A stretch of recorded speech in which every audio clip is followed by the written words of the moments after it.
Olá, boa noite. Boa noite. Deputado Fábio Faria, do PSD, e a mulher dele, Patrícia Bravanel, filha de Silvio Santos, tentam anular a delação de Ricardo Saldi, da JBS Friboi. O executivo relatou que o casal presenciou negociação de propina na casa de Joesley. Ex-auditor da Receita fecha acordo de delação premiada na Operação Zelotes e admite que recebia R$10 mil por mês para auxiliar conselheiro do CARF. Justiça de São Paulo penhora recursos do PSDB para quitar dívida de campanha de José Serra à Prefeitura de São Paulo em 2012.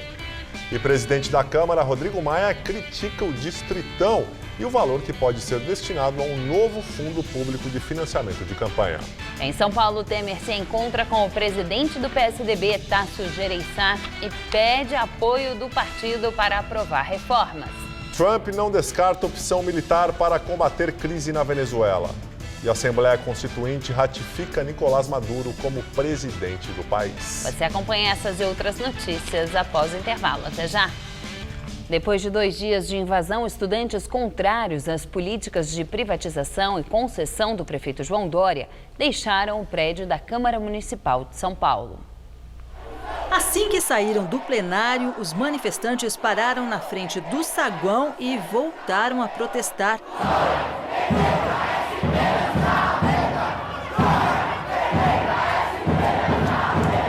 Depois, os líderes da invasão subiram em um trio elétrico para falar que a luta continua.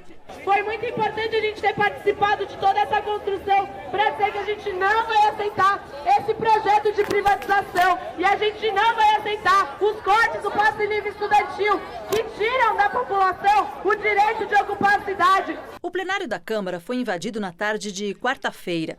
A União Nacional dos Estudantes, o Movimento Passe Livre e outros movimentos sociais protestavam contra o pacote de privatizações e concessões anunciados pela gestão do prefeito João Dória, do PSDB.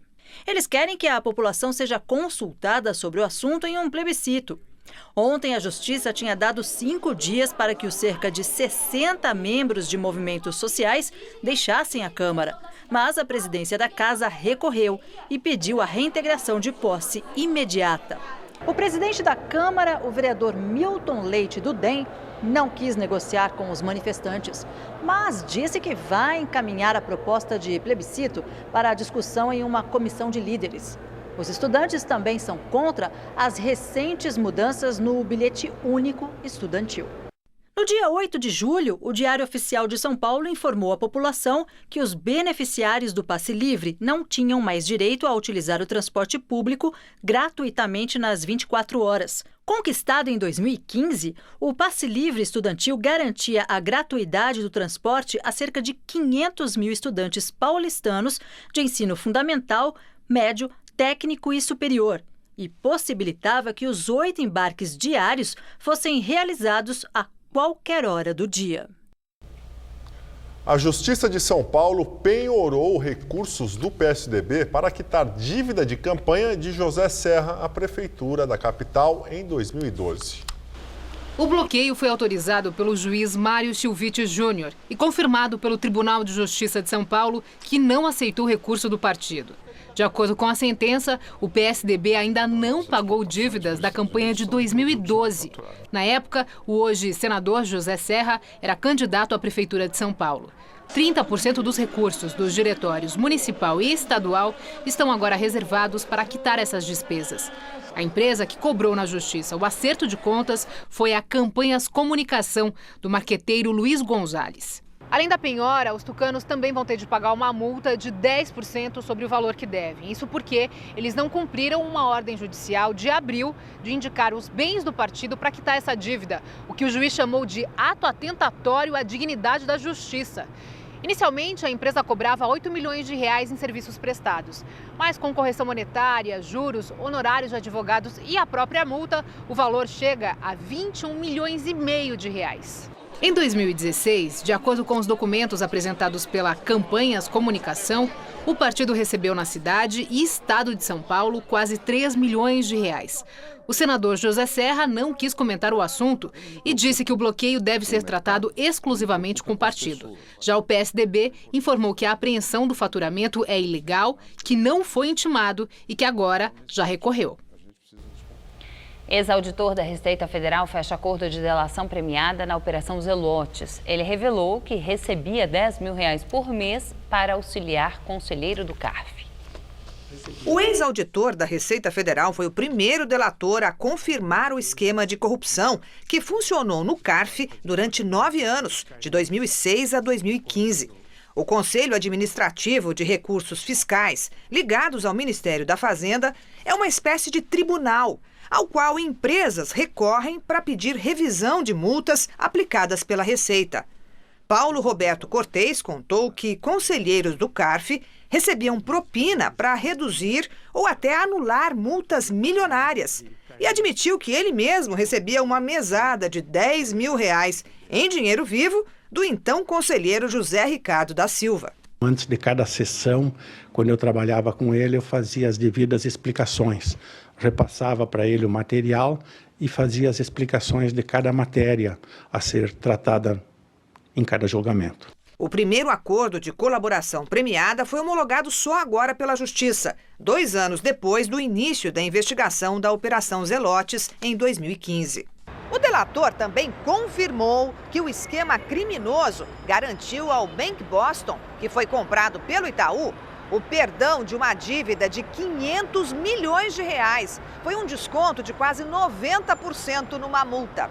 Segundo a investigação, os funcionários públicos, advogados, lobistas empenhados em beneficiar o banco receberam quase R$26 milhões em propina e pagavam ainda outros servidores para obter informações que não eram públicas.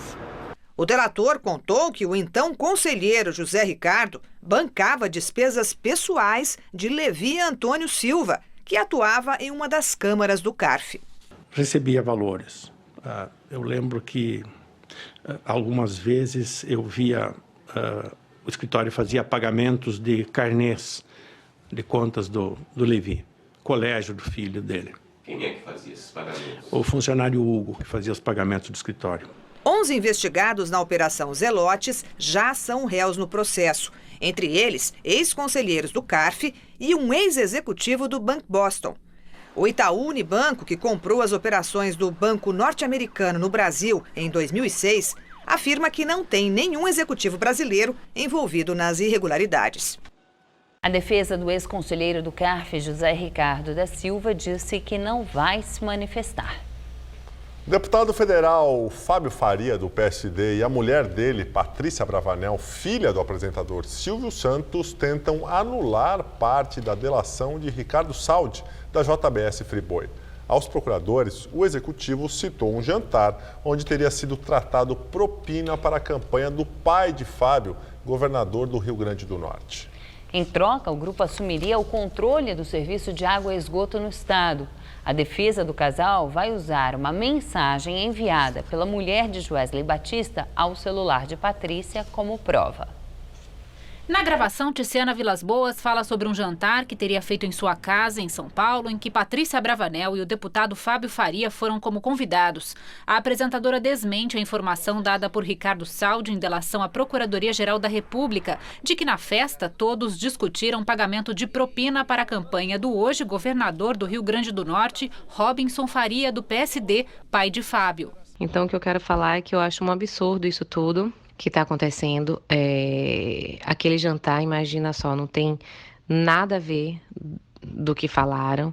Foi um jantar normal, eu não vi nada de dinheiro, de nada que beirasse ser o ilícito. Joesley me falou que é um amigo dele, uns casais jantar em casa, como tinha praticamente milhões de jantar todo dia na minha casa, com vários políticos, vários empresários, tudo, presidente, tudo na minha casa ia. Então, óbvio, não achei nada demais, nada diferente do que eu estou acostumada, e não conversamos nada sobre isso.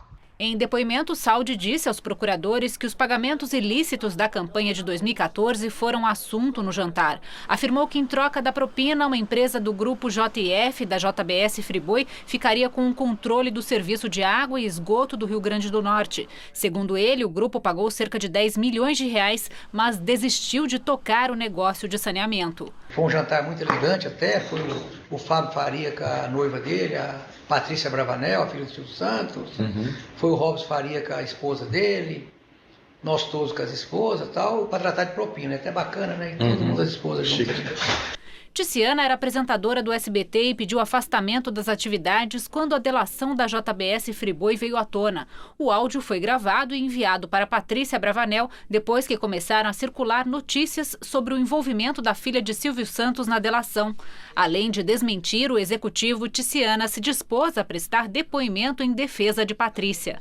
Então, eu quero o seguinte, na prática, é dizer que se você for chamada para depor ou se você precisar de qualquer coisa minha, do meu depoimento, que eu fale, eu estou à disposição, tanto para falar para sua família, se você quiser. Se você for chamada para depor, ou tiver qualquer tipo de implicação para você, eu sou sua testemunha de defesa e vou deixar claramente que é um absurdo. A veracidade da mensagem de voz foi confirmada em nota por Tiziana Vilas Boas. O áudio será usado pelos advogados de Patrícia Bravanel e do marido dela, Fábio Faria, para tentar anular na justiça parte da delação de Ricardo Saldi, que faz menção ao casal. A defesa da filha de Silvio Santos diz que o executivo tentou deixar a delação mais vistosa ou atraente ao mencionar uma pessoa famosa. O grupo JF disse que nenhum dos colaboradores mentiu em qualquer depoimento prestado à Procuradoria-Geral da República, mas esclareceu que o fato relatado por Ricardo Saldi aconteceu em conversa reservada, sem a participação e nem conhecimento das esposas. Além de contestarem as informações da delação, os advogados do deputado Fábio Faria, do PSD, e de Patrícia Bravanel, filha de Silvio Santos, querem uma indenização de R$300 mil por danos morais do executivo Ricardo Saldi. Em visita ao Mato Grosso, o presidente Michel Temer afirma que está sendo corajoso e ousado ao promover reformas. Desde a semana passada, caminhoneiros protestam na BR-163, na altura de Lucas do Rio Verde, contra o aumento de impostos sobre combustíveis. Hoje, eles voltaram a bloquear um trecho da estrada, também contra a presença do presidente. Michel Temer começou o dia na abertura de colheita de algodão da cidade de Lucas do Rio Verde, no Mato Grosso, junto ao ministro da Agricultura, Blairo Maggi. Depois, o presidente participou da inauguração de uma usina privada de biodiesel à base de milho. Ele foi aos 2 eventos de helicóptero e, por isso, não chegou a ver a manifestação dos caminhoneiros. No discurso para uma plateia de empresários e políticos, Temer disse que dialoga com o Congresso e com a sociedade. Este é o fio condutor do nosso governo.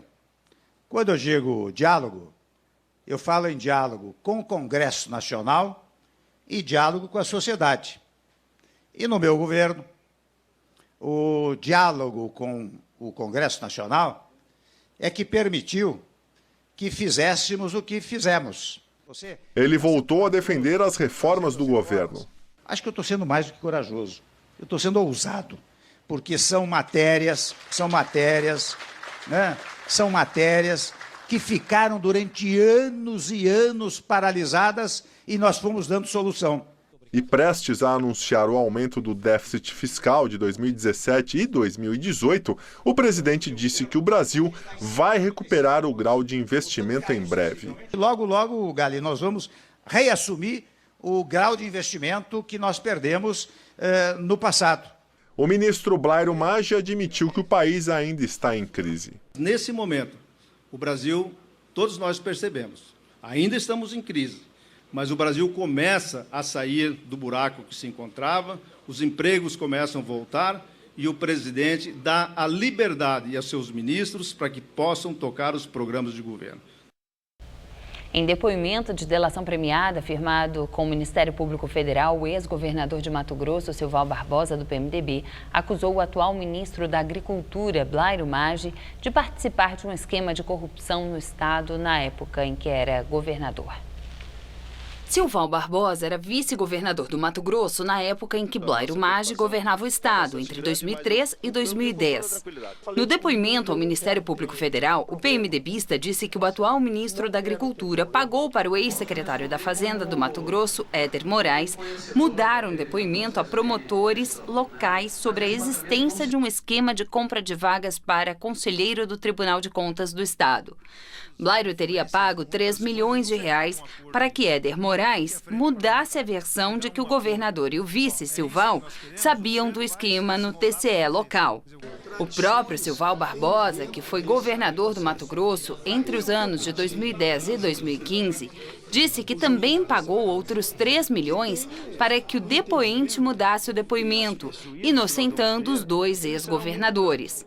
Em 24 de março de 2014, o ex-secretário da Fazenda do Estado havia dito que, em 2009, falou com Silval e Blairo que queria comprar uma vaga no Tribunal de Contas do Estado. Porém, no depoimento prestado em 2015, ele alegou que tinha mentido sobre o encontro com os dois ex-governadores. Por meio de nota, o ministro Blairo Maggi disse que jamais autorizou meios ilícitos na vida pública dele ou nas empresas que ele administra. O ministro lamentou o que chama de ataques à sua reputação e afirmou que está com a consciência tranquila sobre as ações dele enquanto governador do Mato Grosso.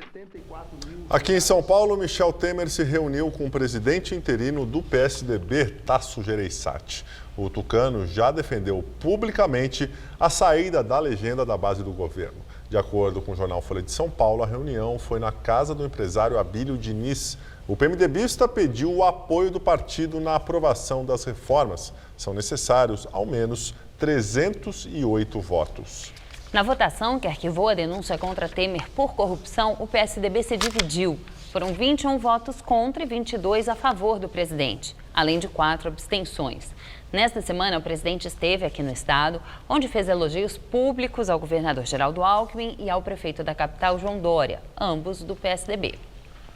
O presidente da Câmara, Rodrigo Maia do DEM, criticou o Distritão e o valor que pode ser destinado a um novo fundo público de financiamento de campanha. Rodrigo Maia participou de uma palestra na Fundação Getúlio Vargas, no Rio de Janeiro. Ele se posicionou contra algumas das mudanças da reforma política que já foram aprovadas pela Comissão Especial da Câmara e devem ir a plenário em breve. Acho que o sistema atual está falido, acho que o Distritão, sem uma cláusula de desempenho alta e sem financiamento privado, ele, se fosse permanente, é muito ruim, mas acho que tem um ponto na reforma política que, se nós conseguirmos sair vitoriosos no plenário, eu acho que nós vamos estar dando um passo muito importante, que é a aprovação do sistema distrital misto para 22, porque eu acho que aí sim nós vamos estar olhando em 2 eleições a possibilidade de ter um sistema que, de fato, possa recuperar a legitimidade, né, que a política precisa ter. Maia também criticou o valor de 3 bilhões e 600 milhões de reais que pode ser destinado ao chamado Fundo Especial de Financiamento da Democracia. Havia no texto do relatório inicial um caminho para que fosse reduzido ao longo do tempo. Infelizmente, na última hora, se decidiu por manter um valor alto, que a sociedade, certamente nesse momento de dificuldade fiscal que o Brasil vive, não aceita. O presidente da Câmara defendeu que tributar a sociedade não é o caminho para melhorar a economia. Por um lado, não se quer aumento de impostos. Por outro lado, há uma dificuldade na aprovação da reforma da Previdência. Em algum momento, o Congresso vai ter que tomar a decisão, por um caminho ou por outro caminho. É o que eu digo. Aumentar a meta com a aprovação da reforma da Previdência é irrelevante a meta. Aprovar a meta sem a reforma da Previdência é uma sinalização péssima para os investidores no Brasil. Planilha apreendida pela Corregedoria da Caixa Econômica Federal em 2016 liga políticos do PMDB, PT e PSC a empréstimos para empresas. Segundo a revista Época, o documento estava no computador de um funcionário da vice-presidência de pessoa jurídica do banco e trazia registros de 2012. Entre 2011 e 2013, o vice-presidente da área era Gedel Vieira Lima, do PMDB. A planilha tinha a lista das empresas que solicitavam empréstimos à Caixa, com os valores das operações, status do negócio e uma outra coluna identificada como contatos externos. Nela, políticos do PMDB, PT e PSC estavam relacionados às operações que deveriam ser eminentemente técnicas. Os investigadores da Lava Jato suspeitam que o esquema fosse tocado por Gedel, pelo ex-deputado Eduardo Cunha e por seu operador Lúcio Funaro. E também, segundo a revista Época, as negociações da Procuradoria-Geral da República para a delação premiada do ex-presidente da Câmara dos Deputados, Eduardo Cunha, estão encerradas. Os procuradores envolvidos afirmaram que Cunha é incapaz de reconhecer sua participação em esquemas de propinas na Petrobras, poupa políticos próximos a ele e não consegue provar as acusações que faz contra o presidente da República, Michel Temer. O doleiro Lúcio Funaro foi transferido hoje para o complexo da Papuda, em Brasília. Ele é apontado como operador financeiro do ex-deputado federal Eduardo Cunha em esquemas de propina. Lúcio Funaro estava preso na carceiragem da Polícia Federal em Brasília e trabalhava em acordo de delação premiada com a Procuradoria-Geral da República. A transferência dele de volta ao presídio da Papuda aconteceu na tarde de hoje. O doleiro deixou a sede da Polícia Federal carregando várias pastas de documentos usados durante a delação premiada. Segundo fontes do Ministério Público Federal, a delação de Funaro está andando em velocidade de cruzeiro e pode ser homologada pelo Supremo ainda neste mês. Caso a informação se confirme, a delação de Funaro deve embasar as próximas denúncias do Procurador-Geral, Rodrigo Janot, contra o presidente Michel Temer. O doleiro está preso desde julho do ano passado em Brasília por suspeitas de envolvimento em um esquema de desvios no Fundo de Investimentos administrado pela Caixa Econômica Federal.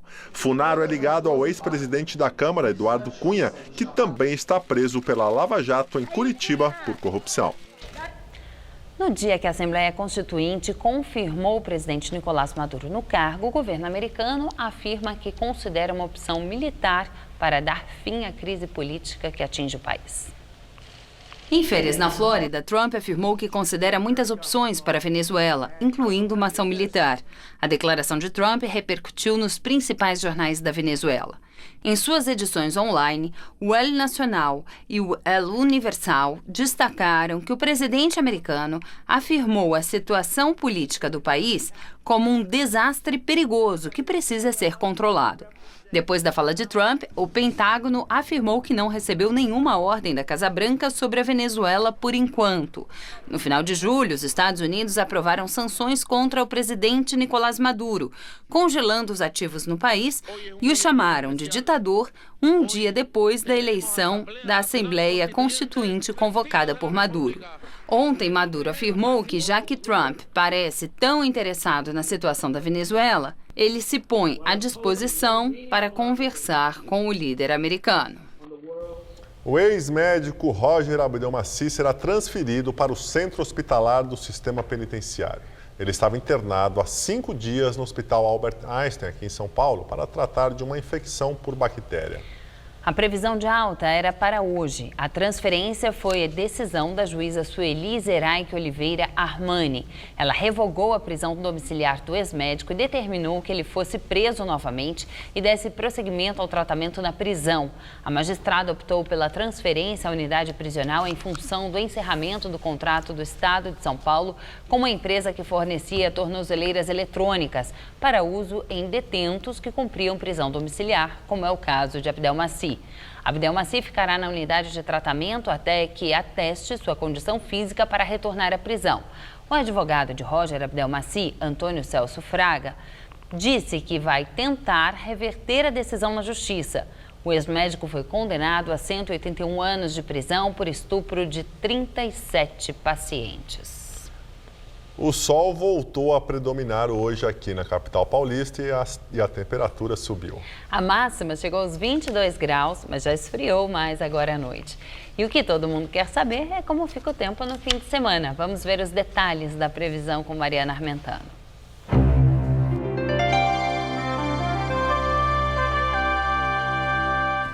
A massa de ar seco volta a influenciar o tempo em todo o estado de São Paulo e o final de semana vai ser de sol e calor aqui na capital paulista.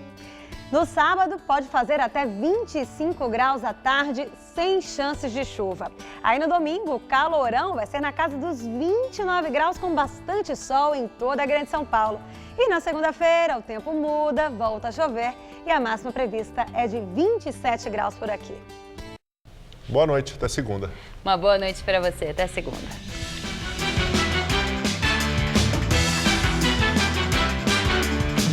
Segurança é coisa séria.